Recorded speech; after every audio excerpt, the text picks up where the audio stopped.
नमस्कार साथियों, एक बार फिर से स्वागत है आपका एसपीडब्ल्यू यूट्यूब चैनल पर। अगर चैनल पर नए हैं तो चैनल को सब्सक्राइब कर लें और बेल आइकन का बटन दबा लें ताकि आने वाली वीडियो का नोटिफिकेशन आप तक पहुंच सके। देखिए, बहुत जल्द ही भारत को एक नई संसद मिलने जा रही है।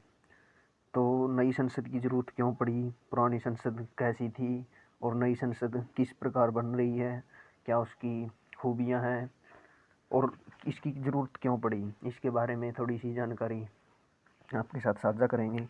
देखिए, पुरानी जो संसद है वो कुछ इस प्रकार की थी, यानी कि गोलाकार थी और इसे ईस्ट इंडिया कंपनी के शासनकाल के अंदर बनाया गया था और यह बहुत ही पुरानी हो चुकी है, या लगभग 95 साल इस संसद को बने हुए हो चुके हैं।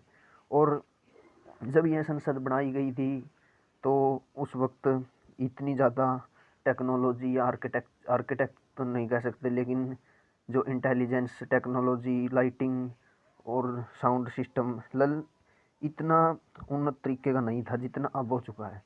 और जब इस पुरानी संसद के अंदर इस तरह की टेक्नोलॉजी विकसित की गई, एयर कंडीशनर रूम और साउंड सिस्टम, तो इस बिल्डिंग को काफ़ी नुकसान पहुंचा और इस बिल्डिंग का जो साल दर साल यानी कि कुछ कुछ समय के पश्चात मरम्मत चलती रही, जिसके कारण इस बिल्डिंग में काफ़ी नुकसान भी हुआ। और सुविधाओं का लागू करने के लिए ऐसा करना ज़रूरी भी था, क्योंकि जब यह बिल्डिंग बनाई गई थी तो उस वक्त इतनी सुविधाएं नहीं थी। इस बिल्डिंग का निर्माण कैसे हुआ था, किस प्रकार किसने डिज़ाइन किया था, इसके बारे में थोड़ी जानकारी। देखिए, जब ब्रिटिश ईस्ट इंडिया कंपनी के अधीन भारत था तो उस वक्त पहले जो राजधानी थी वो कोलकाता होती थी और कोलकाता से ही सारा प्रशासन, पूरे भारत का प्रशासन ईस्ट इंडिया कंपनी के द्वारा गवर्नर जनरल या वायसराय के द्वारा चलाया जाता था। और जब 1911 के अंदर दिल्ली दरबार लगता है और जॉर्ज पंच जो इंग्लैंड के राजा थे वो दिल्ली दरबार में पहुंचते हैं, तो उस वक्त वो बंगाल विभाजन को रद्द कर करके और राजधानी को स्थानांतरण करके दिल्ली के अंदर घोषित करते हैं, यानी कि कोलकाता से राजधानी अब दिल्ली होने जा रही थी। जब दिल्ली को राजधानी घोषित किया गया तो उस वक्त दिल्ली के अंदर ऐसी कोई बिल्डिंग उपस्थित नहीं थी कि जहां से प्रशासन का लेखा जोखा या प्रशासन की जिम्मेदारियां, जहां पर समितियां अर्थात जहां पर बैठकर कार्रवाई चल सके। तो इस बीच 1912-13 के अंदर एक आर्किटेक्चर थे एडविन लुटियंस और हर्बर्ट बेकर। इन्होंने 1912-13 के अंदर इस बिल्डिंग को डिज़ाइन किया। इसकी जो शेप थी, किस प्रकार यह बिल्डिंग बनेगी, किस तरीके से इसके अंदर जो सामग्री लगनी है, यानी कि किस प्रकार से इस पूरी बिल्डिंग का निर्माण किया जाएगा, इसके लिए एडविन लुटियंस और हर्बर्ट बेकर को 1912-13 में इस डिज़ाइन का काम सौंपा गया। उन्होंने यह डिज़ाइन तैयार किया और इसे गोलाकार डिज़ाइन के रूप में तैयार किया गया और यह बिल्डिंग 1921 के अंदर बननी शुरू हो गई। जब यह बिल्डिंग बनी तो इसमें कई साल लगे। यह बिल्डिंग लगभग 5 साल के अंदर 1927 के अंदर बनकर तैयार हो गई। उस वक्त इस संसद भवन के ऊपर 83 लाख रुपए खर्चा हुआ था, यानी कि 83 लाख के अंदर यह बिल्डिंग बन पाई थी। और इसका उद्घाटन, जो नई संसद बन चुकी थी, इसका उद्घाटन 18 जनवरी 1927 को इरविन के द्वारा किया गया था। और जो यह पुरानी संसद थी ये गोलाकार आकार की थी और ये देख पा रहे हैं 144 स्तंभ हैं, यानी कि इसका जो बाहर का स्ट्रक्चर है, बाहर का ढांचा है, वो 144 स्तंभों के ऊपर टिका हुआ था। इस बिल्डिंग की उस ज़माने में तो बहुत खासियत थी। जब यह बिल्डिंग तैयार की गई थी जब यह बिल्डिंग तैयार की गई थी तो उस वक्त ना तो भारत के अंदर लोकतंत्र था यानी ईस्ट इंडिया कंपनी राज कर रही थी। तो किसी ने नहीं सोचा होगा कि आने वाले समय में दुनिया का सबसे बड़ा लोकतंत्र इसी भवन से चलेगा, यानी कि भारत का लोकतंत्र आने वाले समय में इसी बिल्डिंग से चलेगा। तो जब भारत आज़ाद होता है तो लोकसभा और राज्यसभा की सीटों का भी निर्माण होता है, यानी कि लोकसभा और राज्यसभा संसद के 2 सत्र बनाए गए और तीसरा सत्र राष्ट्रपति था। तो इस संसद भवन के अंदर लोकसभा की जो परिसीमन आयोग था, जो ये अब सीट है जो 552 और 245, ये परिसीमन आयोग के द्वारा निर्धारित की गई थी। लोकसभा के अंदर 552 सीटें, लोकसभा भवन के अंदर 552 सीटें थी और राज्यसभा भवन के अंदर 245 सीटें थी, यानी संसद में सिर्फ इतना ही लोगों के बैठने की पर्याप्त जगह है। तो नई संसद की आवश्यकता क्यों पड़ी और इसका निर्माण क्यों किया गया, इसके बारे में और देखिए थोड़ा सा।